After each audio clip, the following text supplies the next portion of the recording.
Нови 160 книги кои опишуваат македонската историја ќе ги красат полиците на Универзитетската библиотека Свети Климент Охридски во Скопје. По повод 23 октомври се отвори изложбата на едицијата Про Македонија. Преводи на странски историски книги испечатени во 2 дела, внимателно избрани од професори и историчари, за прв пат ќе се најдат во македонската литература, единствено достапни во Универзитетската библиотека.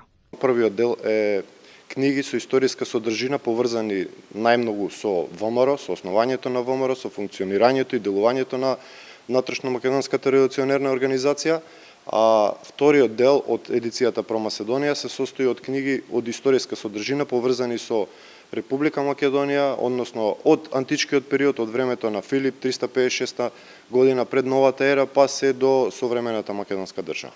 Историски податоци и документи за Македонија се наоѓаат во содржината на овие дела, кои, како што вели директорот на Националната библиотека, треба да ја сменат перцепцијата на народот.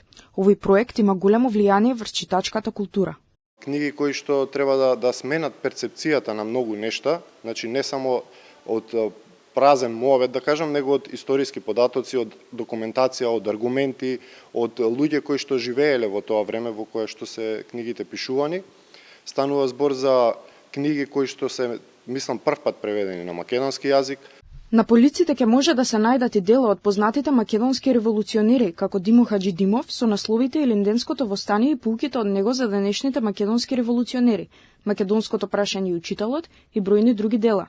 Македонија и Одринско од 1893 година до 1903 година, мемоар на внатрешната организација, како и бројни наслови од странски писатели, како Рихард фон Мах, Македонското прашање.